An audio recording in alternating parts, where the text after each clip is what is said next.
Opportunity don't happen, you create them. Written by Chris Grosser. जी हां, अवसर होते नहीं हैं, अवसर हमें बनाने होते हैं। नमस्कार दोस्तों, मैं आर के शुक्ला कालका आईएएस जोन से आपका स्वागत करता हूं।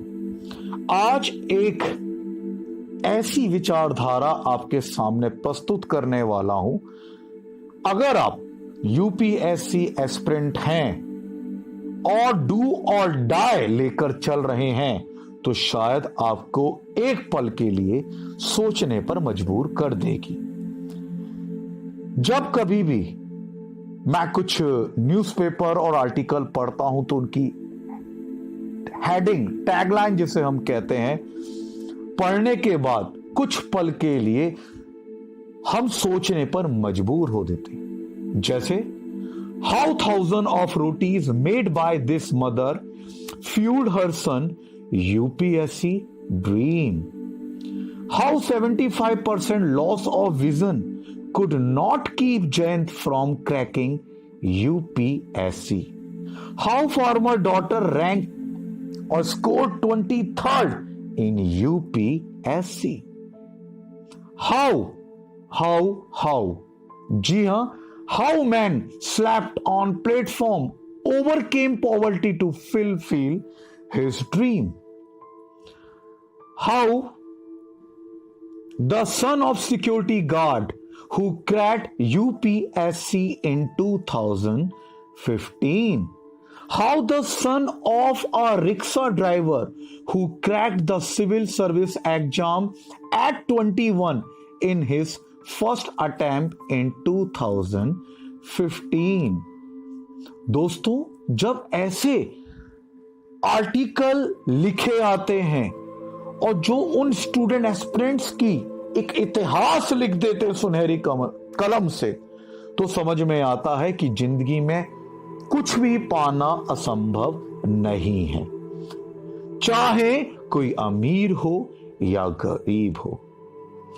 These achiever, whatever I have just discussed to you, these achiever prove that no financial crisis, hardship, and adversity can be deterred from attaining their goals, because simply they were willing to do everything it took.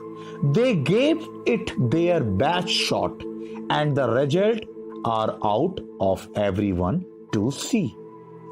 सबके सामने है इनका result, इनकी डिटरमाइनेशन। तो दोस्तों, सबसे पहले आपको अपना विचार, आपको विचारधारा, थॉट अपना चेंज करना होगा कि आईएएस, आईपीएस, यूपीएससी जो रैंकर होते हैं वो बेसिकली वही हो सकते हैं जिनको सारी सुख सुविधा, सारी फैसिलिटी उनको प्रोवाइड होती।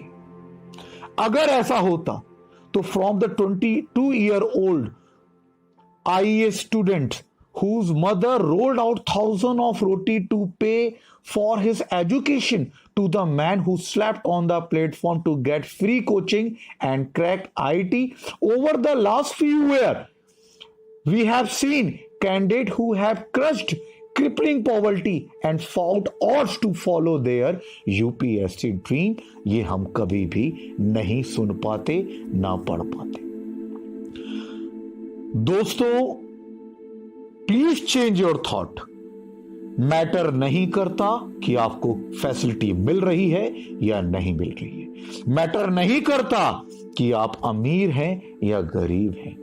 मैटर करता है कि आपकी विल पावर, आपका जो थॉट है, माइंडसेट है यूपीएससी के लिए, वो कितने समय तक आप उसे बना के रख सकते हैं और वो कितना स्ट्रांग है। अगर सिर्फ जिनको सारी फैसिलिटी मिल रही होती, एसी के कमरे में रह रहे होते, कार होती, नौकर होते, अच्छा खाने को मिल रहा होता, तो आज जितने भी उद्योगपति आप देखते हैं, जितने भी अमीर लोग हैं, जितने बड़े बड़े पॉलिटिशियन जिनकी बहुत बड़ी ग्रिप है, आज शायद उनके सभी बच्चे आईएएस या आईपीएस के पद पर होते, जो ऐसा नहीं है। तो दोस्तों, समझने की जरूरत है कि आप कहीं पे भी, किसी भी गांव, किसी भी जिले, किसी भी राज्य में निवास कर रहे हैं तो जरूरी नहीं कि आपको सारी फैसिलिटी मिले, सारी चीजें उपलब्ध हों। आपको सिर्फ अपनी सोच बदलनी है। अगर आपका ड्रीम है यूपीएससी क्रैक करना या किसी भी राज्य की स्टेट सर्विस एग्जाम निकालना, बस आपको मेंटली स्ट्रांग होने की जरूरत है।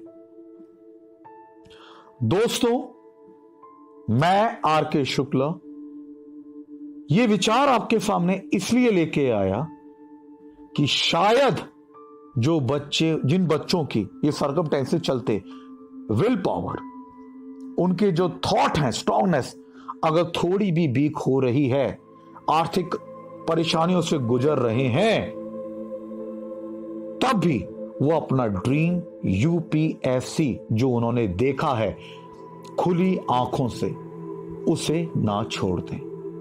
और इस ड्रीम को फुलफिल कराने के लिए हमारी और हमारी फैकल्टी की जो भी मदद होगी, हम उसे तन मन धन से आपके लिए रखेंगे, आपकी मदद करेंगे। आपके सामने इस पूरे वीडियो में एक छोटा सा लेक्चर रखने की यूपीएससी की कोशिश की है। अगर आपको कुछ अच्छा लगता है, कुछ समझ आता है, तो दोस्तों आप हमसे निशुल्क काउंसलिंग कर सकते हैं, निशुल्क जुड़ने का प्रयास कर सकते हैं। हमारा नंबर है 7400501501 7400 501 501। ये नंबर मोबाइल के साथ साथ, कॉलिंग के साथ साथ व्हाट्सएप पर भी उपलब्ध है। अगर आपको कोई भी डिफिकल्टी है तो आप फ्री ऑफ कॉस्ट हमसे कंसल्ट कर सकते हैं। और दोस्तों, खुली आंखों से देखे सपने इतनी जल्दी समाप्त नहीं होने चाहिए। चाहे हमारे सामने कोई भी सरकमस्टेंस क्यों ना हो, कोई भी परिस्थिति क्यों ना हो, इतिहास गवाह है, जिन्होंने जान लगाई है उन्हें उनकी मंजिल मिली ही है। तो चलिए दोस्तों, एक लेक्चर जो बेसिक कॉन्सेप्ट आपके क्लियर करने के लिए मैं प्रस्तुत करने जा रहा हूं, और उस लेक्चर के बाद आप हमसे जरूर निशुल्क परामर्श के लिए संपर्क करें। धन्यवाद।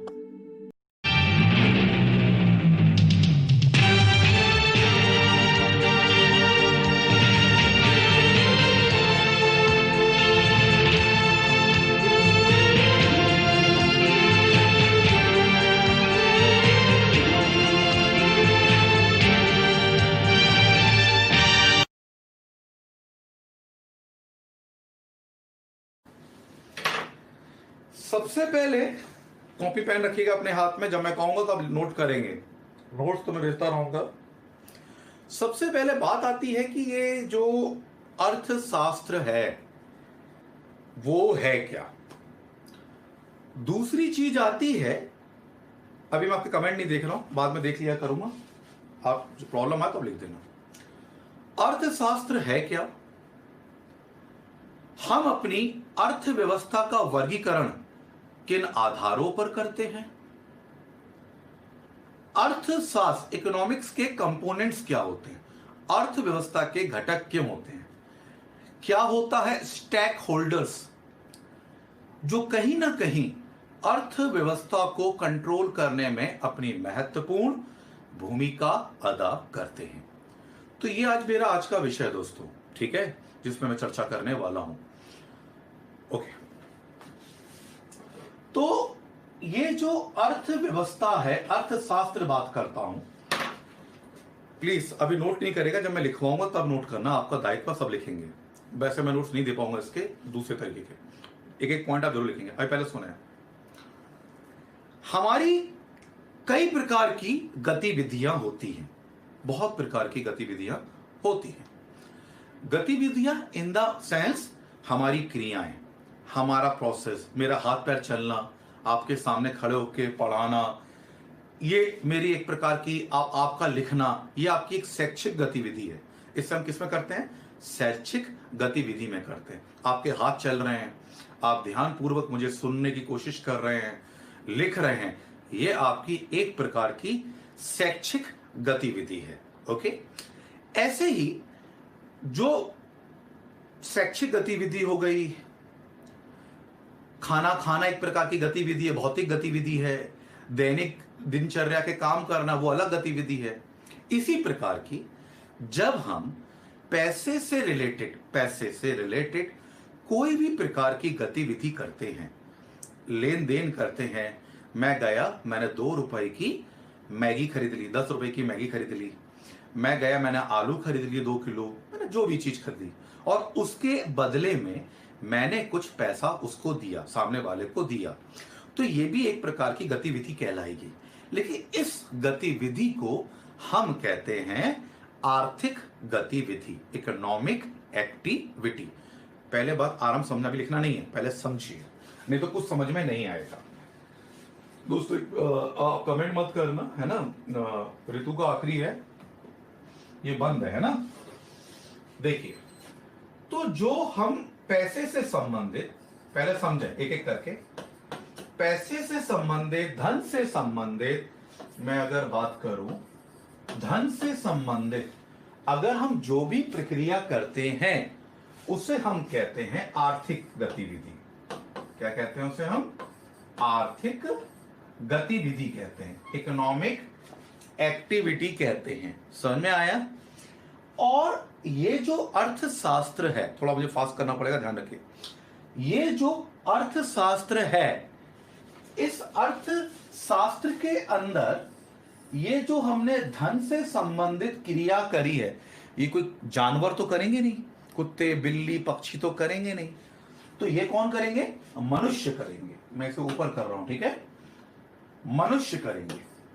तो ये जो पैसे से संबंधित, धन से संबंधित जो हम लेन देन करते हैं, उन्हें आर्थिक गतिविधि में रखा जाता है मनुष्य की।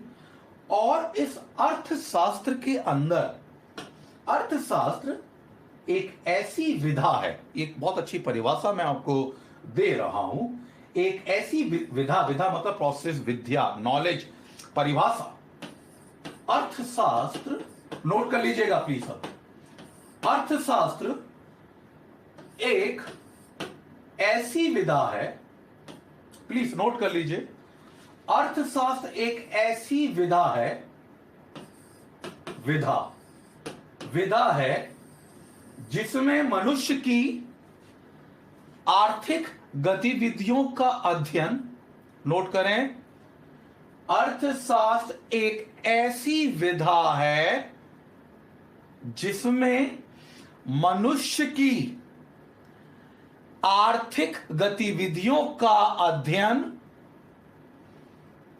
आर्थिक गतिविधियों का अध्ययन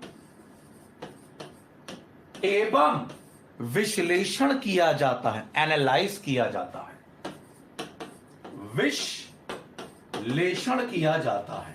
फटाफट लिखिएगा, एक लाइन लिखनी है बस, पूरा नहीं लिखवा रहा। तो हमने, अगर कोई पूछता है भाई कि आप मुझे अर्थशास्त्र के बारे में बताओ, क्या जानते हो, तो आप सिर्फ एक लाइन बोलेंगे, अर्थशास्त्र एक ऐसी विधा है जिसमें मनुष्य की आर्थिक गतिविधियों का अध्ययन, स्टडी और विश्लेषण किया जाता है, एनालाइज किया जाता है। That's it. आपने लिख लिया होगा, देखो मेरी लुक जाती है, ओके। कोई प्रॉब्लम आए मुझे कमेंट कर देना, ठीक है। एक हमारी लाइन हो गई। अब बात आती है, मैं आगे फिर से आ रहा हूं, अब दूसरा पॉइंट, प्लीज हमें सिस्टमैटिक चलना है। हमने कई पॉइंट निकालूंगा मैं यहां पे, देखिए पहला पॉइंट हमारा निकला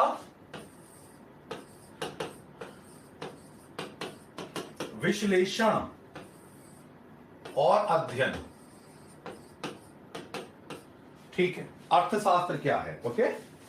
अब मेरा, आपको दिख तो रहा हूं ना मैं, ऐसे रख लेना, बड़ा मोबाइल करके दिखना, दो क्लियर दिखाई दे रहा बेटा, है ना, ऐसे ऐसे रखना। अब हमारा, मैं यहां पे समझाऊंगा, यहां पे पॉइंट लिखूंगा, आपको अभी याद हो जाए। अब बात आती है मेरा दूसरा पॉइंट क्या निकल के आता है जिसे हम अर्थव्यवस्था, तो हम काफी टीचर, काफी फैकल्टी, काफी मतलब लोग अर्थ, आप सुनेंगे लिखेंगे नहीं, अर्थ शास्त्र को अर्थ व्यवस्था कह के बोलते हैं, अर्थशास्त्र को अर्थव्यवस्था कह के बोलते हैं। ऐसा क्यों भैया, अर्थव्यवस्था क्यों बोलते हैं भैया? अर्थव्यवस्था का मतलब होता है इकोनॉमिक सिस्टम, और एक अर्थशास्त्र का मतलब होता है ओनली इकोनॉमी, इकोनॉमिक्स। तो हम व्यवस्था क्यों लगा रहे हैं? तो उनका तर्क रहता है ज्यादातर कि भाई वो आर्थिक क्रिया की व्यवस्था करनी पड़ती है, आरबीआई करता है, राजकोषीय नीति लगाता है, फलाना ढिमका। नहीं, एक शब्द आप लिखे, क्योंकि आपका उच्च स्तर, मैं बहुत प्रिपेयर कर रहा हूं आपको एक सटीकता देने के लिए, क्योंकि जो बच्चे लिखेंगे मुख्य परीक्षा में उनका उच्च स्तर होगा, आपको उनको कॉम्पीट करना है, उनसे फाइट करनी है। तो ध्यान रखो, ये दोनों के दोनों शब्द एक दूसरे के पर्यायवाची हैं, सिनोनिम्स के रूप में प्रयोग किए जाते, सिमिलर वर्ड्स के रूप में प्रयोग किए जाते हैं। तो इनमें अंतर क्या है? अंतर है, बहुत बड़ा अंतर है। जैसे अंतर क्या है, मैं बोलूं आपको आज पढ़ाई करनी है, बस मैंने बोला, लेकिन आपने पढ़ाई नहीं करी, ये अंतर। नहीं समझ में आया? मैंने जो आपको क्रिया करने को बोला, आपने वो क्रिया व्यवहार में नहीं लेके आए, ये अंतर। अर्थशास्त्र एक विश्लेषण, एक स्टडी है, अध्ययन है। जब इस अर्थशास्त्र को हम व्यवहार में उतारते हैं, व्यवहार मतलब अपने अंदर क्रियाओं में उतारते हैं, ऐसा प्रोसेस करते हैं, व्यवहार, व्यवहारगत हम उसको लेके आते हैं, जीवन में उतारते हैं, तो वो कहलाता है अर्थव्यवस्था। तो मतलब दूसरा पॉइंट आपका निकल के आप नोट कर सकते हैं, रफ नोट करना है, फेयर नोट मत करना, फेयर के पीडीएफ दूंगा मैं, रफ नोट करना है। अर्थ व्यवस्था एक व्यवहारगत है, एक व्यवहारगत है। व्यवहार मतलब प्रैक्टिकल, व्यवहारगत है। इकोनॉमी क्या है? इकोनॉमी को जब व्यवहार यानी प्रैक्टिकल करेंगे तो उसे हम अर्थव्यवस्था के रूप में अरेंज करेंगे, उच्चारण करेंगे, और अर्थव्यवस्था को सीमित रखेंगे सिर्फ स्टडी और एनालाइज तक।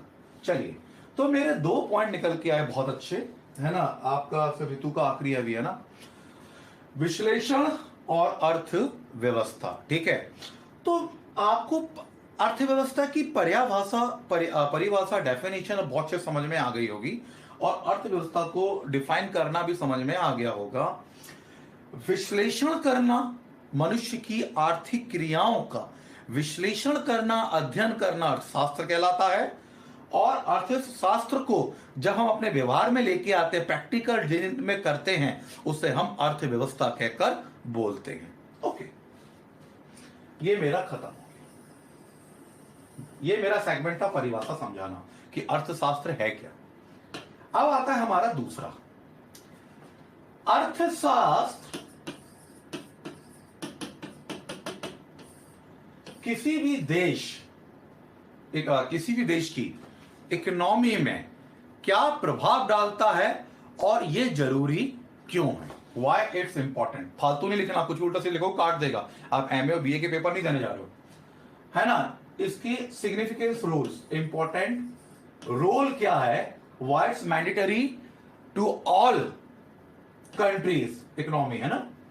तो पहला देखिए, अब इसका मैं ऑब्जेक्टिव बताऊं या इसकी इंपॉर्टेंस बताऊं, बात एक ही है।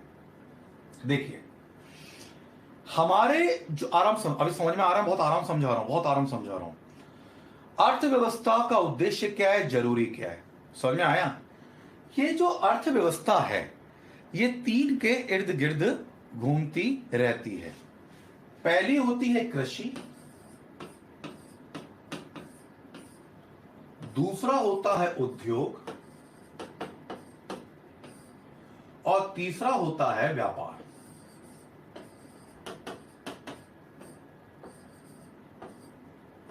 ऐसा आप एक वो सर्कल ये 3 बना लीजिएगा।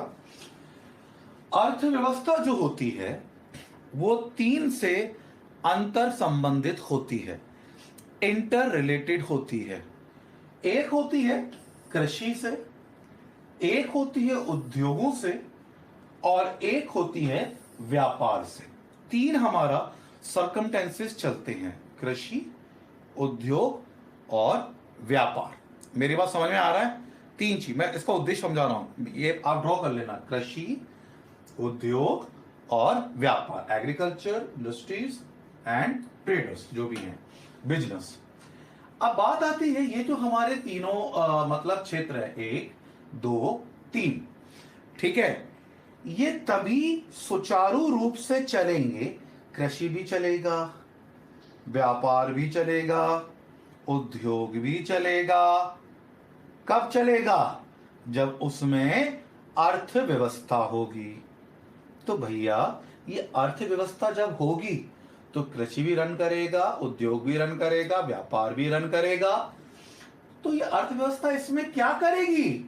क्या करेगी? तो पता है क्या करेगी? इन तीनों में एग्रीकल्चर, इंडस्ट्री, बिजनेस, इन तीनों में 2 लोग होंगे। बड़े आराम समझो, बहुत इजी है, बहुत आराम समझा रहा हूं, बिल्कुल बेसिक समझा रहा हूं। इन तीनों में 2 लोग होंगे, एक होगा उत्पादक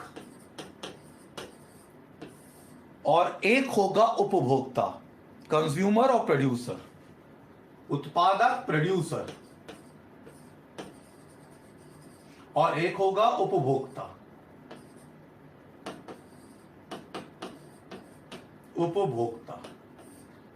कंज्यूमर।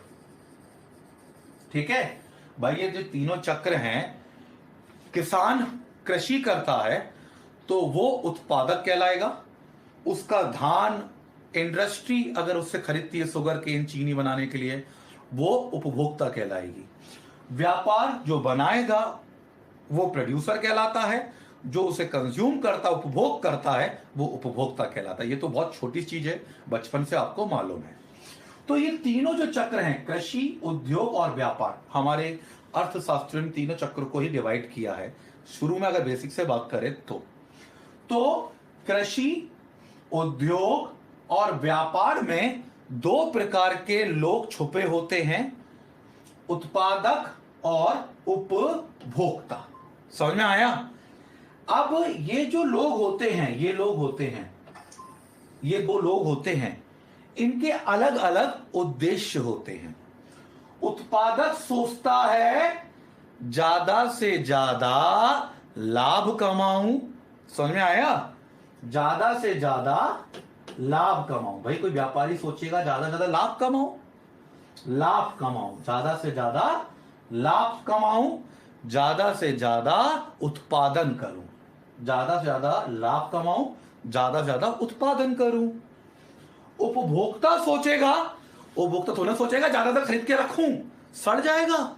मेरी बात समझो, सोच बदलो। इकोनॉमिक्स पढ़ रहे हो, हलवा नहीं है। आप उपभोक्ता हो। अभी जब लॉकडाउन शुरू हुआ तो हमने 15-15 किलो दाल मंगा ली, सही बता रहा हूं। जैसे खुला 15 किलो दाल, 15 किलो चावल रख लिया हमने। अगस्त सितंबर तक का सोच के बैठे, बाहर निकलेंगे नहीं हम तो। 15 किलो दाल, अब डब्बे कम पड़ गए, अलग अलग पैकेट में रखे हमने, है ना। मम्मी चिल्ला रही, काय को रख ली, कीड़े ना पड़ जाए। तो कहने का मतलब वो तो हमने कर लिया, लेकिन क्या कोई व्यक्ति ज्यादा थोड़ी ना जमा करेगा, उसे क्या करना। तो उपभोक्ता के चक्कर में, ये क्वेश्चन आया हुआ है बेसिक से, उपभोक्ता के चक्कर में उत्पादक लाभ पे डिपेंड होता है, प्रॉफिट पे डिपेंड होता है। ब्लैक करने लग गए दाल फल। जो उपभोक्ता होता है, कंज्यूमिंग कर रहा है जो गुड्स और सर्विसेज को, उसका उद्देश्य होता है मैक्सिमम सेटिस्फैक्शन। भले ही कम मिले लेकिन मैक्सिमम सेटिस्फैक्शन मिले, मतलब उच्च स्तरीय संतुष्टि। तो उपभोक्ता क्या कहलाएगा दोस्तों? Good morning. मैंने उच्च, बेटा गुड मॉर्निंग मत लिखा करो, बार बार मैं डिस्टर्ब होता हूं। मैंने बोला था ना बेटा, लेट आओ तो गुड मॉर्निंग नहीं, जब पहले आ जाओ तो गुड मॉर्निंग करो। उच्च स्तर संतुष्टि, मैं इसे ऊपर कर रहा हूं थोड़ा सा, संतुष्टि यानी मैक्सिमम सेटिस्फैक्शन। अगर मैं आधा किलो दाल भी लाया हूं या आधा किलो चावल लाया हूं, मैंने करी चावल बनाए, मैं समझा रहा हूं तुम्हें एग्जांपल, मैंने दाल चावल बनाए, वो चावल खिला हुआ आ गया, मैं बनस्पति से कम नहीं खाता, सभी नहीं खाते, मैं क्या मतलब सभी नहीं खाते, अगर घुन दिख जाता तो कहां खाते हो आप लोग, हम नहीं खाते, हम बिल्कुल नहीं खाते, हमारा मतलब, तो हम आधा किलो चावल हमने पकाया, उसमें एक भी कीड़ा नहीं मिला, उसके अंदर एकदम खिला चावल मिला, हमें बढ़िया चावल मिला खाने में, तो कहने का मतलब है हम दिल खुश हो जाता है, ये चावल बढ़िया है, भले ही हम 100 ग्राम लेके आए। ये होता है मैक्सिमम लेवल सेटिस्फैक्शन। तो स्टोरेज नहीं, सेटिस्फैक्शन मैटर करता है किसके लिए, उपभोक्ता के लिए। तो कहने का मतलब जो अर्थशास्त्र है, जो एक्चुअली लाइट बंद हो जाती है आपकी, जो अर्थशास्त्र है, ये अर्थशास्त्र इन्हीं चीजों को उद्देश्यों की पूर्ति के लिए ही कार्यरत करता है। समझ में आई मेरी बात? अर्थव्यवस्था किस लिए है, उल्टा सीधा लिखोगे, जो बच्चों को पूछता हूं, पैसे का निर्माण, बैंकों को पैसा देना, आर्थिक क्रिया नहीं, सिस्टमैटिक्स लिखना है। अर्थशास्त्र की जरूरत इसलिए है कि किसी भी देश की जो बैकबोन कही जाती है, एग्रीकल्चर, ट्रेडर्स यानी बिजनेस और इंडस्ट्रीज, उनमें दो प्रकार के लोग छुपे होते हैं, producer and consumer. Producer require maximum profit और consumer require maximum satisfaction. And just मतलब economics, due to economic activities we can provide. हम अर्थशास्त्र के, अर्थव्यवस्था के अनुसार ही ये हम दोनों को प्रोवाइड कर सकते हैं। ये मेरा तीसरा पॉइंट भी क्लियर हो गया होगा, लिखने की जरूरत नहीं है। कुछ समझ में आ रहा है? 14-15 बच्चे देख रहे हैं, कुछ समझ में आ रहा है? जरा फीडबैक दे देना, पढ़ा रहा हूं मैं, फीडबैक लिख देना जरा। ओके, अब मेरा आता है अगली चीज, प्लीज ध्यान से समझिए, मैं आपको स्टेप बाय स्टेप समझाता आ रहा हूं और इसके नोट्स में प्रोवाइड कर दूंगा। अब बात आती है हमारा तीसरी चीज आती है हमारी इकोनॉमिक्स में। ठीक है, हमने मैक्सिमम प्रॉफिट उन्हें प्रोवाइड कर दिया और मैक्सिमम सेटिस्फैक्शन भी हमने उनको दे दिया, तो क्या इकोनॉमी सिर्फ इतनी ही है? बिल्कुल नहीं। इकोनॉमी इससे भी कहीं ज्यादा है। अब उसी का ऑब्जेक्टिव हम बात करते हैं, उसी का ऑब्जेक्टिव। ओके, वेरी गुड बेटा, शाबाश, है ना? तो मैंने फीडबैक पढ़ लिया, थैंक यू सो मच। अब देखिए इकोनॉमी, अब फिर से एक स्टेप और आइए, हमने ये maximum satisfaction, maximum profit, MP और एमएस, तो ये प्राप्त करना है, तो ये प्राप्त कैसे करेंगे? अब इकोनॉमी मैंने बोला था एनालाइज है, एनालिटिकल होती है, सोचना पड़ता है ना? अभी कोविड में अर्थशास्त्री सोचने में लगे हुए हैं कैसे हम करें।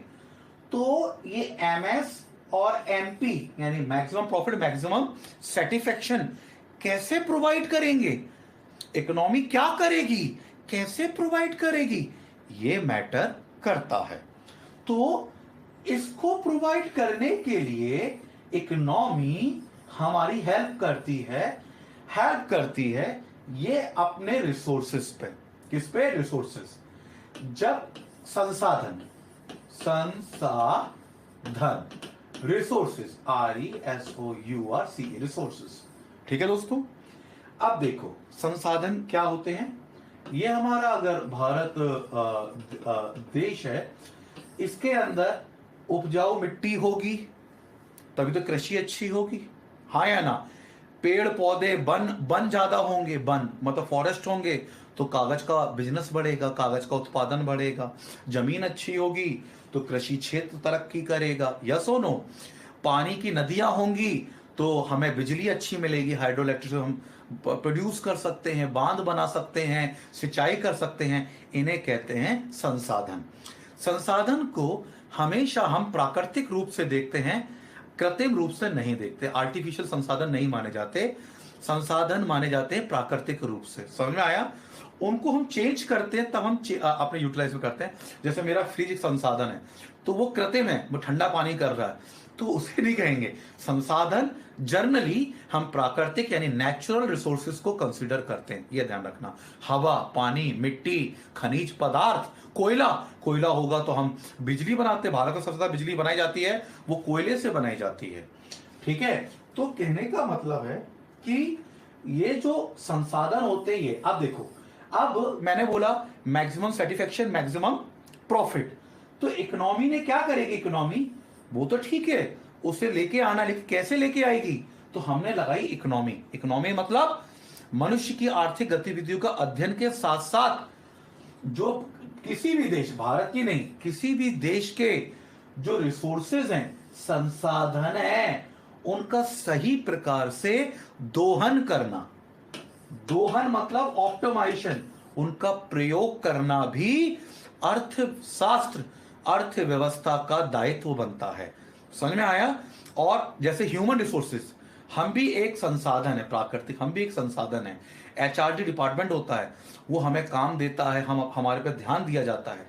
तो हमारा सदुपयोग करना ही संसाधन है, और हमारा सदुपयोग करना भी अर्थशास्त्र का एक दायित्व होता है। मेरी बात समझ में आ रही है दोस्तों आपको?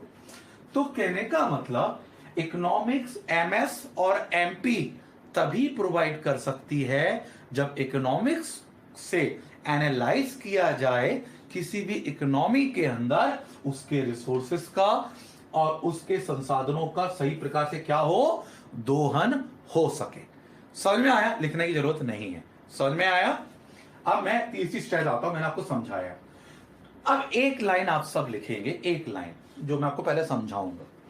यानी अर्थव्यवस्था, अगर मैं बात करूं तो अर्थव्यवस्था में अब संसाधन तो लिमिटेड है या अनलिमिटेड है?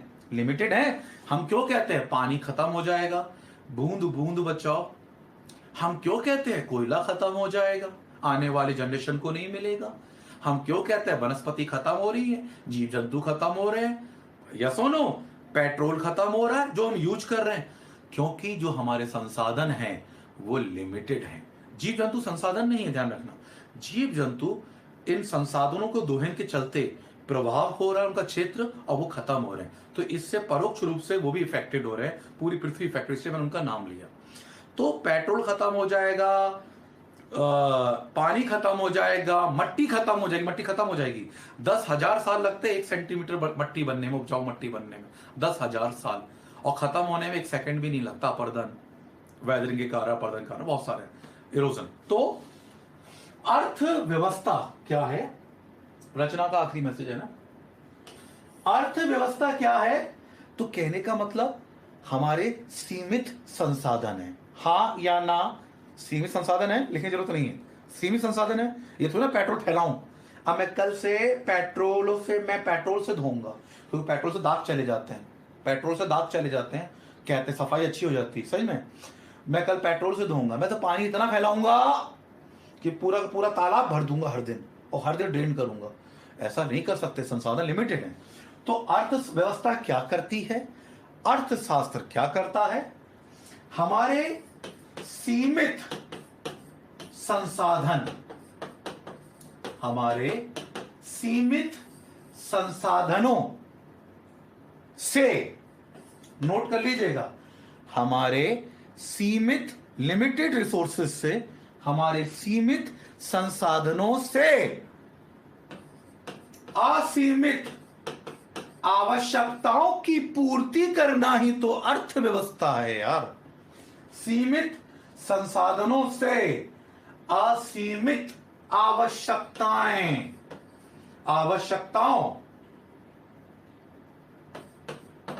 लिख लेना, सीमित संसाधनों से असीमित आवश्यकताओं की पूर्ति करना ही तो अर्थव्यवस्था का मूलभूत उद्देश्य है, मेन मोटो है। मिनिमम रिसोर्सेज से लिमिटेड रिसोर्सेज से अनलिमिटेड डिजायरनेस रिक्वायरमेंट को फुलफिल करना ही तो इकोनॉमी है। एक लाइन बस, क्योंकि आवश्यकता खत्म नहीं होती, हाँ या ना, आवश्यकताएं चलती रहती है। घर में बैठे बैठे 4 गमले लेके 8 गमले लेके आने मुझे अभी और टांगने वाले, आवश्यकता।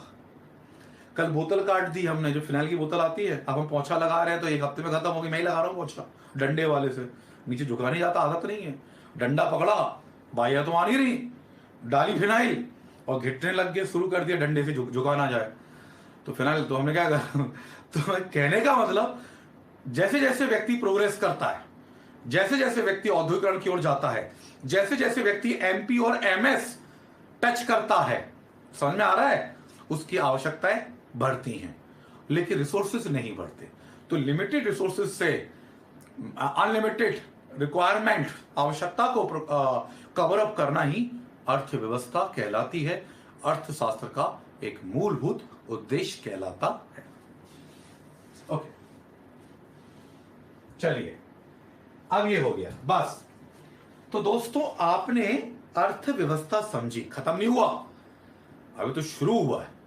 आपने अर्थशास्त्र समझा, आपने अर्थव्यवस्था समझी होती क्या है, अर्थव्यवस्था हर देश के लिए क्यों जरूरी है ये भी आपने समझा। नहीं तो संसाधनों का दोहन ढंग से नहीं होगा, वो बेकार पड़े रहेंगे और आपका देश विकास नहीं कर पाएगा। इस आधार पर अब मेरी बात सुनिएगा, हर देश की अपनी अलग अलग सोच होती है, हर देश की अपनी अलग अलग अर्थव्यवस्था होती है, हर देश की अर्थव्यवस्था को चलाने वाले अलग अलग अर्थशास्त्री होते हैं, ठीक है, क्योंकि वहां पे संसाधन अलग है। किसी देश में संसाधन कम है तो वहां की अर्थव्यवस्था अलग होगी, किसी देश के संसाधन ज्यादा हैं वहां की अर्थव्यवस्था अलग होगी, हाँ या ना। तो हम अब टॉपिक डालेंगे दोस्तों, अर्थव्यवस्था का वर्गीकरण, क्लासिफिकेशन ऑफ इकोनॉमी, अर्थव्यवस्था का वर्गीकरण।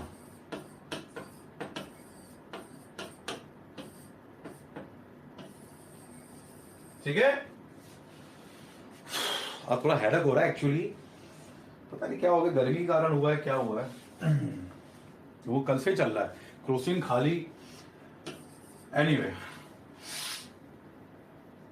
अर्थव्यवस्था का, प्लीज ध्यान सुनना, नहीं समझ में बिल्कुल नहीं आएगा। पूंजीवादी शब्द सुने होंगे, मिश्रित सुना होगा आप लोगों ने, वो नहीं करना। पहले हमें, आपकी ये डिस्प्ले बुझ जाता है, एक बार चेक कर लूं आपका, आप मुझे क्लियर देख पा रहे हो या? ओके, क्लियर दिख रहा है। कोई भी दिक्कत हो आप मुझे नीचे टाइप कर देना बेटा। अर्थव्यवस्था का जो वर्गीकरण होता है उसके कई आधार होते हैं, जैसे मैंने अभी बताया, रिसोर्सेज मेन होता है, उसके आधार पर इकोनॉमी डिजाइन की जाती है, ठीक है। पाकिस्तान की अर्थव्यवस्था अलग है, अफगानिस्तान की अलग है, भारत की अलग है। भारत की तो बहुत ताकतवर अर्थव्यवस्था है, चाइना को हिला दे हम तो अर्थव्यवस्था का पहला वर्गीकरण अभी लिखना नहीं है प्लीज, है ना, समझना। सरकार और राज्य के आधार पर किया जाता है। सरकार, लिखना नहीं है, सुनना है, मैं सिस्टमैटिक नोट्स दूंगा, ये समझाने के लिए बना रहा हूं, आधा अधूरा पूरा नहीं लिखता मैं, जो मैं कहूं वो लिखो एक एक लाइन।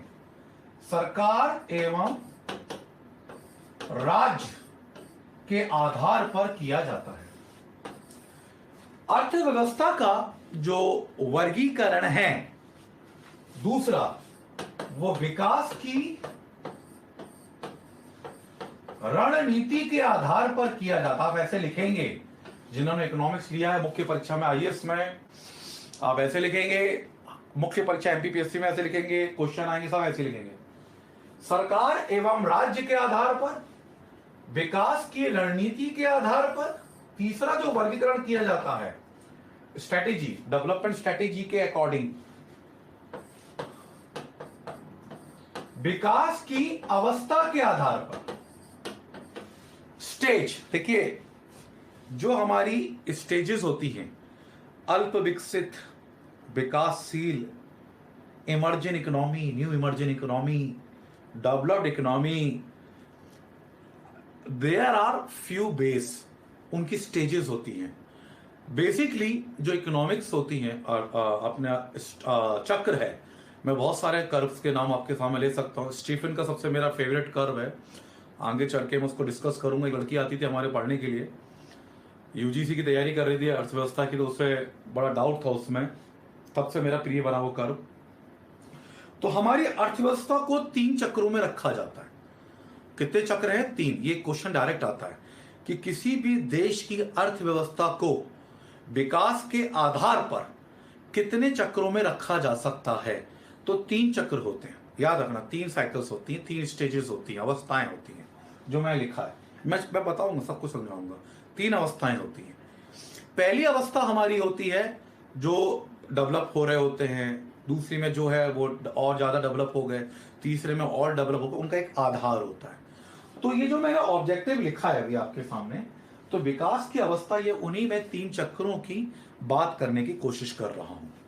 तो सरकार एवं राज्य के आधार पर अर्थव्यवस्था का निर्धारण, वर्गीकरण किया, क्लासिफिकेशन किया जाता है।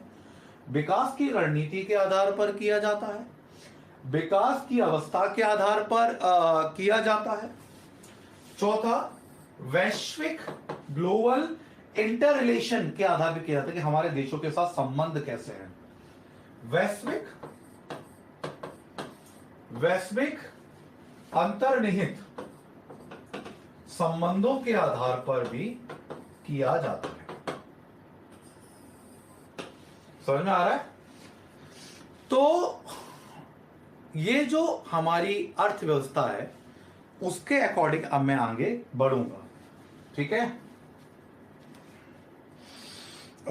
मुझे एक बार अपना चलिए, आप मुझे फीडबैक ना दें, एक क्वेश्चन है मैं आपके संग साझा करना चाहूंगा इस टॉपिक को शुरू करने के आधार पर, कि एक क्वेश्चन आया था, आप सुनेंगे, मैं आप बता रहा हूं। अर्थव्यवस्था की निर्भरता के आधार पर उसकी प्रकृति का वर्गीकरण करें। डिपेंडेबिलिटी के अकॉर्डिंग उसको, नेचर को डिफाइन करें। ये क्वेश्चन आया था हमारे इस वर्गीकरण के आधार पे। वो इसी में छुपी हुई है, विकास के आधार में ही छुपी हुई है। चूंकि वो क्वेश्चन आया था, मुझे अलग से समझाना है, तो मैं उसको भी इन क्लासिफिकेशन में 5वें के रूप में और रख देता हूं। निर्भरता की प्रकृति के आधार पर वर्गीकरण। तो अगर आपसे कोई बोलता है कि आप अपने हिसाब से अर्थव्यवस्था का वर्गीकरण करके बताएं, तो आप क्या लिखेंगे?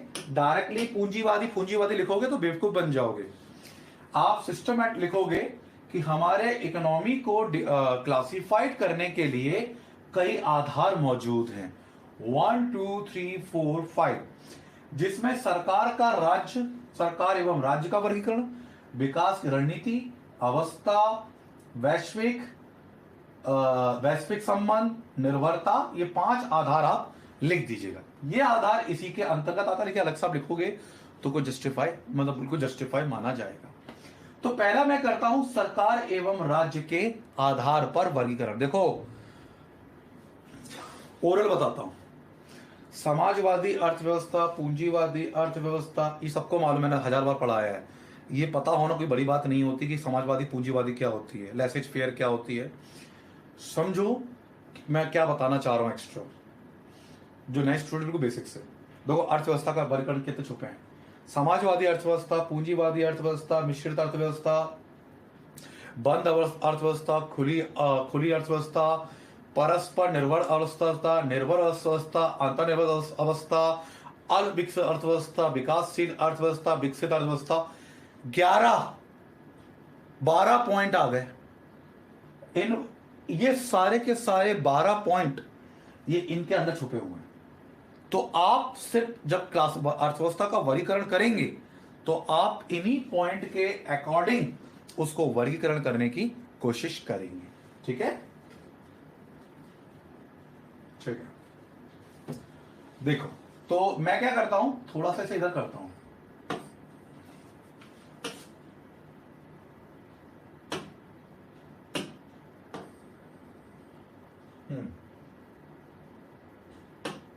देखिए, तो पहली बात मैं करता हूं इसके आधार पर। तो बेटा इसके आधार पर हमारे 3 आधार होते हैं। थोड़ा फास्ट करेंगे, कल से मैं बहुत फास्ट कराऊंगा, बेसिक समझा रहा हूं। इसका हमारा आधार होता है समाजवादी, ये आपको सबको पता है, पूंजीवादी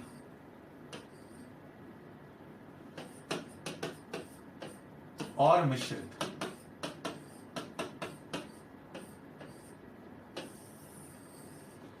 क्या होता है किसी भी देश में, मैं पहले बात करता हूं समाजवादी, बहुत जल्दी समझा रहा हूं। सरकार और राज्य के आधार पर जब अर्थव्यवस्था का वर्गीकरण किया जाता है तो समाजवादी एक अर्थव्यवस्था होती है, कॉन्सेप्ट होता है, सोशलिस्टिक इकोनॉमी होती है। इसमें क्या होता है, 2 पॉइंट समझना नए बच्चे। सरकार का हस्तक्षेप ज्यादा होता है, निजी क्षेत्र का हस्तक्षेप कम होता है, उसे कहते हैं समाजवादी अर्थव्यवस्था। गवर्नमेंट इंटरफेयर ज्यादा होगा, प्राइवेट इंटरफेयर कम होगा, उसे कहते हैं समाजवादी अर्थव्यवस्था। मेरी बात समझ में आ गया? समाजवादी अर्थव्यवस्था किसे कहते हैं? जिसमें सरकार ज्यादा हस्तक्षेप करेगी। किस पे हस्तक्षेप करेगी? मांग और आपूर्ति के संसाधनों पर। मांग, डिमांड एंड सप्लाई, मांग और आपूर्ति के संसाधनों पर राज्य सरकार, मतलब सरकार, केंद्र सरकार का ज्यादा हस्तक्षेप रहेगा, निजी क्षेत्र का कम रहेगा। वो ऐसी अर्थव्यवस्था में गवर्नमेंट जो चाहेगी वो करती रहेगी, डिमांड एंड सप्लाई के संसाधनों पर। ये पहला पॉइंट है राज्य समाजवादी अर्थव्यवस्था के अंतर्गत। ठीक है। दूसरा, पूंजीवादी में क्या होगा, उल्टा हो जाएगा। डिमांड एंड सप्लाई के जो संसाधन हैं, पूरी इकोनॉमी डिमांड एंड सप्लाई पे ही चलती है दोस्तों, उस पर क्या होगा, निजी का ज्यादा होगा और सरकार का कम होगा। इसमें ये एडम स्मिथ थे, इसमें कार्ल मार्क्स लिखने की जरूरत नहीं है, समझो, पहले समझ लो, उनको नोट्स में सब कुछ मिल जाएगा। पूंजीवादी में क्या होगा, प्राइवेट हाथों का ज्यादा होगा, प्राइवेटाइजेशन ज्यादा होगा, गवर्नमेंट का इंटरफेयर कम होगा। समाजवादी में गवर्नमेंट ज्यादा होगा, प्राइवेट कम होगा, इसमें उल्टा हो जाएगा। समझ में आया?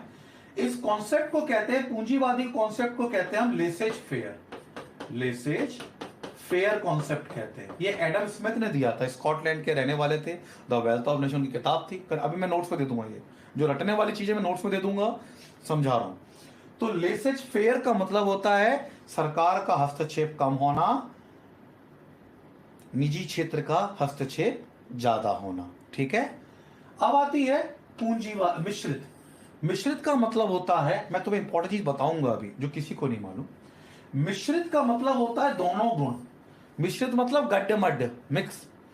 पूंजीवादी भी होगी और समाजवादी के भी गुण होंगे, उसे हम क्या कहेंगे, मिश्रित अर्थव्यवस्था कहेंगे।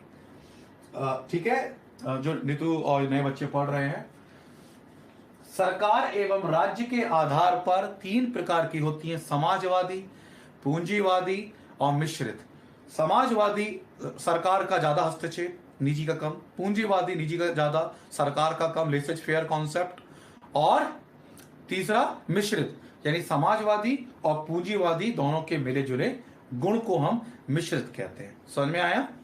अब इसी के बारे में थोड़ा सा मैं समझाऊंगा, ये तो तुम्हें मैंने बेसिक समझा दिया। ये जो समाजवादी अर्थव्यवस्था होती है, इसे हम गौण अर्थव्यवस्था कहते हैं। गौण, गौण मतलब होता है शून्य प्रॉफिट वाली अर्थव्यवस्था। ये शब्द अगर आते हैं तो फिर कंफ्यूजन क्रिएट होता है। समाजवादी अर्थव्यवस्था को हम गौण अर्थव्यवस्था कहते हैं। समाजवादी अर्थव्यवस्था को हम कंट्रोलिंग इकोनॉमी कहते हैं, नियंत्रित अर्थव्यवस्था कहते हैं।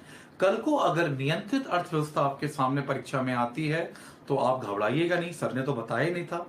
तो ये नियंत्रित अर्थव्यवस्था समाजवादी अर्थव्यवस्था ही कही जाती है।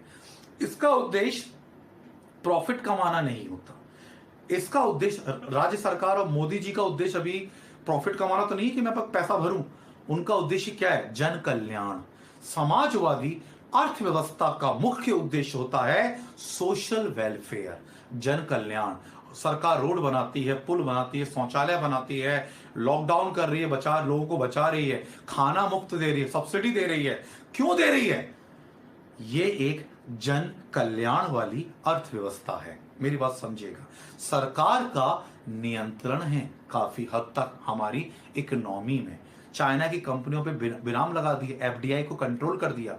एफडीआई क्या होता है? I will discuss later on. आज तो हम समझ रहे हैं, कंट्रोल कर लिया, एफडीआई पे नियंत्रण लगा दिया। तो ये क्या कर रही है सरकार? समाजवादी अर्थव्यवस्था, सरदर्द होने लग गया, क्या हो गया? समाजवादी अर्थव्यवस्था सोशल वेलफेयर की इकोनॉमी कहलाती है। समझ में आ गया?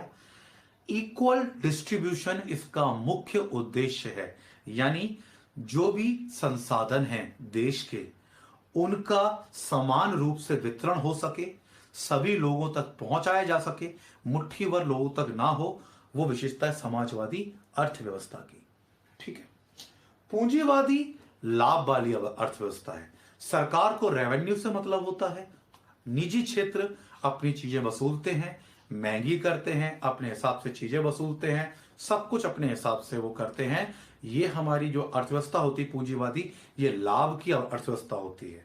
दूसरा, इसका मुख्य उद्देश्य ये होता है, इसे प्रतिस्पर्धा वाली अर्थव्यवस्था भी कहते हैं। जैसे उसे नियंत्रित अर्थव्यवस्था बोला था, इसे कॉम्पिटिटर इकोनॉमी भी बोलते हैं। तो आप घबराना मत। कॉम्पिटिटर इकोनॉमी अगर शब्द आता है तो इससे तात्पर्य है हमारा कि हम पूंजीवादी अर्थव्यवस्था की बात कर रहे हैं। कॉम्पिटिटर बढ़ता है, ज्यादा लाभ कमाने की भूख होती है, तो इसे हम उसे नियंत्रित कहते थे। इसे प्रतिस्पर्धा वाली अर्थव्यवस्था कहते हैं। प्रतिस्पर्धा वाली अर्थव्यवस्था कहकर पुकारते हैं किसे? पूंजीवादी वाली अर्थव्यवस्था को। ठीक है। इसका एक और उद्देश्य होता है, जो समाजवादी जो अर्थव्यवस्था होती है, जो सरकार होती है, उसके संसाधनों को, जो उसकी सेवाएं हैं, वस्तु सेवाएं, उनका बंटवारा करने का भी, मतलब डिस्ट्रीब्यूशन, फैलाने का कार्य भी पूंजीवादी अर्थव्यवस्था करती है। जैसे मैंने रेलवे दे दिया, ट्रैक दे दिया, तेजस चल रही है, आपको मालूम है, मैंने दे दिया। क्यों दे दिया? तो हमारी सर्विसेज को डिस्ट्रीब्यूट करना, लोग एक जगह दूसरी जगह जा सके। तो पूंजीवादी अर्थव्यवस्था को हम इक्वल डिस्ट्रीब्यूशन करने वाली अर्थव्यवस्था भी देखते हैं, जो सरकार की वस्तुओं सेवाओं का वितरण करती है, ये भी कहा जाता है। सब कुछ नोट्स में मिल जाएगा। अब आती है मिश्रित अर्थव्यवस्था। अरे यार, ये एक्चुअली डिस्प्ले चला जाता है, तो अगर कुछ आप लिखोगे तो समझ में नहीं आएगा, बार बार खोलना पड़ता है। अब आती है मिश्रित अर्थव्यवस्था। पिंकी ने बोला था उसे उस पर कर दो, अनलिमिटेड पे करूंगा, ध्यान नहीं रहता। मिश्रित अर्थव्यवस्था, मिश्रित अर्थव्यवस्था का मतलब होता है, प्लीज ध्यान सुनो, ये बहुत इंपॉर्टेंट चीज बता रहा हूं मैं। मिश्रित अर्थव्यवस्था का मतलब होता है प्रतिस्पर्धा वाली अर्थव्यवस्था के गुण, नियंत्रित अर्थव्यवस्था के भी गुण उसके अंदर मिले होना। भारत में मिश्रित अर्थव्यवस्था देखने को मिलती थी, है नहीं। जो लोग कहते हैं वो गलत कह रहे हैं, मेरी बात ध्यान से सुनिएगा। देखने को मिलती थी।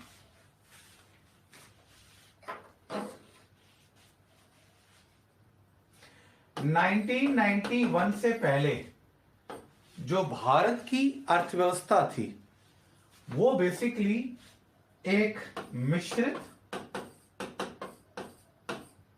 अर्थव्यवस्था के रूप में मानी जाती थी। लेकिन जब से वैश्वीकरण किया गया, ग्लोबलाइजेशन, एलपीजी, लिबरलाइजेशंस, ग्लोबलाइजेशन, प्राइवेटाइजेशन किया गया, वैश्वीकरण किया गया, निजीकरण किया गया, जब से मतलब, तो हमारी अर्थव्यवस्था ने 1991 के बाद से पूंजीवादी रूप धर लिया है। इसीलिए आज भारत चाइना जैसी अर्थव्यवस्था के सामने, इमर्जिंग इकोनॉमी, चाइना जैसा नहीं, चाइना जैसी अर्थव्यवस्था के सामने उभरती अर्थव्यवस्था कहलाने लायक हो गया। पूरी पृथ्वी, पूरी दुनिया भारत की अर्थव्यवस्था को सलाम ठोकती है आज भी। समझ में आया नहीं आया? तो ये अब 1991 के बाद से पूंजीवादी यानी प्रतिस्पर्धात्मक अर्थव्यवस्था का रूप धरने वाला देश बन चुका है। इससे पहले 1991 से पहले इसकी अर्थव्यवस्था कैसी थी? मिश्र अर्थव्यवस्था का रूप देखने को मिलता था। मेंडार की देन है, प्रोफेसर कीन्स की देन है, वो हम बाद में डिस्कस करेंगे, वैज्ञानिक उनके अर्थशास्त्रियों के नाम। अभी आप पहले कॉन्सेप्ट समझो, है ना दोस्तों। मेरा ये जो कॉन्सेप्ट बोल रहा हूं समझ में आ रहे हैं आपके या नहीं आ रहे? पहले जरा ये तो बता दो थोड़ा सा। मैं पढ़ाए जा रहा हूं जी। मिश्र समझ में आ गई या नहीं आई? चलो टाइप कर देना। देखिए, तो हमारा जो आधार था दोस्तों, मैं नीचे लेके आ रहा हूं। ये आधार था मेरा, ये मेरा आधार था, है ना दोस्तों। देखो, हाँ, अच्छा ठीक है, आ रहा है, वेरी गुड। अब देखो, हमारा एक आधार खत्म हुआ, कौन सा? सरकार और राज्य का। अब आती है हमारी विकास की रणनीति। विकास की रणनीति। अब इसके भी हमारे 3 आधार होते हैं। ऐसे लिखोगे, सब में घुसड़ोगे गलत हो जाएगा। विकास की रणनीति, मैं इसे ऊपर ही कर देता हूं, विकास की रणनीति, ठीक है। तो विकास की रणनीति के आधार पर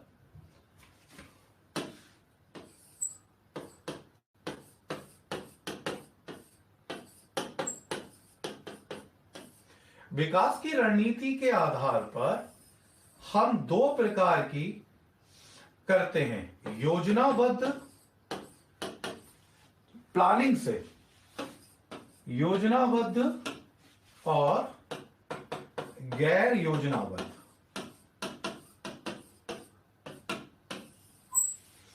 हमारी जो विकास की रणनीति होती है उसमें हम अपनी अर्थव्यवस्था को 2 प्रकार से डिफाइन करते हैं। एक होती है हमारी योजनाबद्ध इकोनॉमी, प्लान इकोनॉमी। एक होती है नॉन प्लान इकोनॉमी, गैर योजनाबद्ध। हर स्टेप बाय स्टेप जब हम प्लानिंग से, यानी आयोग, योजना आयोग, जैसे 15 मार्च 1950 जैसे योजना बनाते हैं, कुछ भी आयोग बनाते हैं, कमीशन करते हैं, मतलब स्टेप बाय स्टेप हम रिसोर्सेज को कोई कैसे ऑप्टिमाइज किया जाए उसकी प्लानिंग करते हैं, तो उसके लिए हम योजना करते हैं और गैर योजना। मैं बात करना चाहूंगा वर्तमान में पूरी पृथ्वी पर, पूरे विश्व, जितनी भी पूरी दुनिया में कोई भी देश गैर योजनाबद्ध तरीके से अपने देश की अर्थव्यवस्था नहीं चला रहा, तो हमें गैर योजनाबद्ध तरीका नहीं फॉलो करना है। हमारा योजनाबद्ध तरीका है दोस्तों, कौन सा तरीका है? योजना, यानी विश्व के सभी देश हैं जो, या जुकाम भी हो गया यार कुछ तो ऐसे बड़े सारे सिम्टम, कोई कोरोना दूसरा ऐसे मतलब रोम में समा गया है। अब जुकाम भले ही एसी से हुआ हो या गर्मी से हुआ हो, गर्मी बहुत ज्यादा बढ़ गई है। चलो देखो, योजनाबद्ध तरीके से अगर मैं बात करूं तो विश्व के सभी देश योजनाबद्ध तरीके से कार्य कर रहे हैं। सारी देश गैर योजना तरीके से कार्य नहीं करते। योजनाबद्ध तरीके से कार्य करने की अर्थव्यवस्था को हम अगर बात करें तो अमेरिका हुआ, भारत हुआ, जितने भी विदेश, जितने भी देश हैं, सब ने एक प्लानिंग के अनुसार कार्य करने की सोची है। तो इसे आप यहीं पर रोक देंगे, ठीक है। मुझे 1 मिनट की इसमें एक परिभाषा है जो मैं क्या कहते हैं आपको करवाने की कोशिश कर रहा हूं। जस्ट 1 मिनट बेटा, ये नोट कर लीजिए, ये नोट कर लीजिए। पहला आप नोट कर लीजिए, फटाफट 5 पॉइंट याद कर लीजिए। पहला था राज्य और सरकार के संदर्भ में, नोट कर लीजिए फटाफट, राज्य और सरकार के संदर्भ में, ठीक है, राज्य और सरकार के संदर्भ में। दूसरा, विकास की रणनीति के आधार पर, विकास की रणनीति के आधार पर।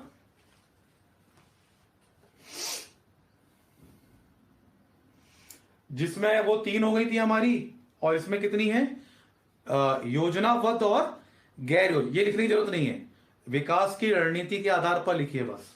ये समझ में आ गया, एक्सप्लेन करने की जरूरत नहीं है। योजनाबद्ध तरीके से चलती हैं। हर इकोनॉमिक्स को सीमित संसाधनों को लेकर कैसे ज्यादा संसाधनों का प्रयोग किया जा सके, एक योजना बनाई जाती है, वो नोट्स दे दूंगा मैं। योजना बनाई जाती है, उसके अनुसार सभी देश योजनाबद्ध तरीके से कार्य करते हैं। गैर योजनाबद्ध तरीके से जो भी देश काम करता है, कोई भी नहीं, इवन उत्तरी कोरिया भी नहीं कर रहा, उसका विनाश हो जाता है। वो ना ही अपने संसाधनों का प्रयोग कर पाता है, ना ही अपने देश का विकास, नागरिकों के आय बढ़ा पाता है। क्लियर है? चलिए, अब आता है हमारा तीसरा, विकास की अवस्था के आधार पर। विकास की, लिख लीजिएगा, अवस्था के आधार पर।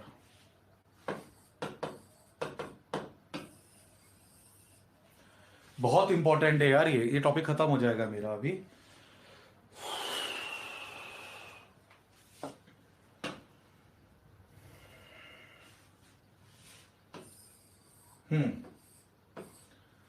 जगह फीवर आता, थकान आ जाती, कल से एकदम थकान आ गई, बहुत भयानक थकान आ गई। नहीं तो मैं कल टेस्ट निपटा देता आपका, भयानक थकान आ गई, बॉडी एकदम टूटने लग जाती है।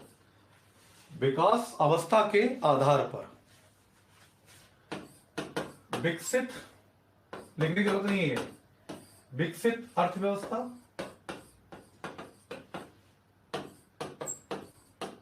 विकासशील अर्थव्यवस्था और अल्प विकसित अर्थव्यवस्था।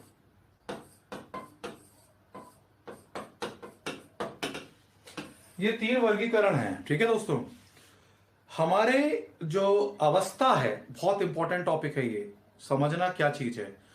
कुछ लोग, कुछ स्टूडेंट विकासशील और अल्प विकसित को एक ही मान लेते हैं, सबसे बड़ी गलती कर बैठते हैं। इनको डिवाइड नहीं कर पाते, दूसरी गलती कर बैठते हैं। तीसरा, चौथी प्रकार की अर्थव्यवस्था को भी डिफाइन नहीं कर पाते। देखो दोस्तों, एक चीज बताना चाहूंगा, हो सकता ना बताऊं, फिर मत कहना। मैंने 5 बच्चों के नाम बता दिए हैं। ठीक है, आज शाम को 7:30 बजे के आसपास मैं कॉल करूंगा, 8:30 बजे तक। अगर मेरी तबीयत खराब होती है, मेरे हाथ पैर अभी टूट रहे हैं बहुत भयानक तरीके से, लेकिन मुझे कोर्स खत्म करना है। अगर आज मैं टेस्ट नहीं ले पाता हूं इन 5 बच्चों का, तो इनका टेस्ट कल होगा। मुझे मैसेज मत करना, मैं आपको खुद अपडेट कर दूंगा। मेरी बात समझ में आ रही है? 5 हाथ पैर टूटना फिर से शुरू हो गए मेरे भयानक तरीके से। तो अगर आज शाम को टेस्ट नहीं हो पाता है आपका 5 का, तो मैं आपको अपडेट कर दूंगा। आपका टेस्ट कल होगा, आप तैयारी करते रहेंगे। क्लासेस रेगुलर रहेंगे, उन्हें हम बीच में नहीं छोड़ेंगे। ठीक है, मैंने बीच में अपडेट कर दिया आपको। विकास विकसित देश की बात करता हूं। देखिए, हमारी जो अर्थव्यवस्था है, पूरे विश्व स्तर पर, वैश्विक स्तर पर जो अर्थव्यवस्था है, उसके 3 चक्र होते हैं। ठीक है, 3 चक्र मतलब पहला चक्र, दूसरा चक्र, तीसरा चक्र। ठीक है, ये जो हमारा तीसरा चक्र है, इनमें हम विकसित देशों को रखते हैं। विकसित देश, जिनके विकसित अर्थव्यवस्था क्या होती है? अमेरिका जैसे देश, बहुत जल्दी खत्म करता हूं। अमेरिका जैसे देश, जहां पे संसाधनों का ऊंचा दोहन हो रहा है, अच्छा दोहन हो रहा है, लोगों की आय अच्छी है, जनसंख्या कम है, रोजगार मिल रहा है, सब कुछ अच्छा है, यानी डिमांड एंड सप्लाई प्रॉपर है और मैक्सिमम प्रॉफिट मिल रहा है प्रोड्यूसर्स को और मैक्सिमम सेटिस्फैक्शन मिल रहा है कंज्यूमर्स को। वो अर्थव्यवस्था कहलाती है विकसित अर्थव्यवस्था। ठीक है, जिसमें हम अवस्था के आधार पर ये कौन से फेज में है? ये 3rd फेज में है। अब आती है मेरी विकासशील अर्थव्यवस्था, डेवलपिंग इकोनॉमी। अब ये डेवलपिंग इकोनॉमी क्या होती है उसके बारे में समझे। ये बहुत कंफ्यूजन क्रिएट करते हैं दोनों, ये तो इजी होता है। डेवलपिंग इकोनॉमी, हम उस इकोनॉमी को कहते हैं, देखो जो देश, देखो सुनो, विकसित देश, जब हमारे पूरी पृथ्वी में औद्योगिक क्रांति की शुरुआत हुई थी 1789, औद्योगिक क्रांति, इंडस्ट्रियल रेवोल्यूशन आया था, सब जगह मतलब उद्योग खुलना शुरू हुए थे, उसी समय से जिन देशों ने औद्योगिकरण करना शुरू कर दिया था, मेरी बात ध्यान रखना, बहुत डीप पॉइंट बता रहा हूं तुम्हें मैं, जब औद्योगिक क्रांति का समय आया था, उसी समय से जिन देशों ने अपने औद्योगिकरण पे बल दिया था, बिजनेस सेटअप किए थे, इंडस्ट्री पे बल दिया था, ठीक है ना, वो सभी देश वर्तमान में विकसित अर्थव्यवस्था की श्रेणी में आते हैं। सबसे बड़ा डिफरेंस, लोग कहते हैं भारत भी तो आ सकता है, हम क्यों नहीं आते? क्योंकि हमारा जो प्रोग्रेस है, डेवलपमेंट स्ट्रक्चर है, वो बहुत लेट शुरू हुआ है, आफ्टर इंडिपेंडेंट। तो विकसित बनने में हमें उतना ड्यूरेशन चाहिए। आप जापान ले लीजिए, आप अमेरिका ले लीजिए, ब्रिटेन ले लीजिए, फ्रांस ले लीजिए। फ्रांस की तो क्रांति शुरू हुई थी, औद्योगिक क्रांति, इंग्लैंड से नहीं हुई थी। तो सबसे पहली बात है, ये देशों में जब औद्योगिकरण की शुरुआत हुई थी, इन देशों ने अपने आप को तभी से औद्योगिकरण के लिए एस्टेब्लिश करना शुरू कर दिया था। समझ में आ रहा है? वो सभी देश आज थर्ड फेज में मौजूद हैं, तीसरे चक्र में मौजूद हैं। दूसरा, विकासशील देश की बात करूं, 1940 से 1950 के बाद जो ये देश थे, है ना, इन देशों को हमने सबसे पहले अल्पविकसित देशों में कैटेगरी में रख लिया था। 1940 से 1950 में जहां पर औद्योगिकरण का सेटअप होना शुरू हुआ था, उन सभी देशों को हमने अल्प विकसित देशों में रख लिया था। पहली बात ध्यान रखिएगा, ठीक है। और जहां पे विकास हुआ ही नहीं,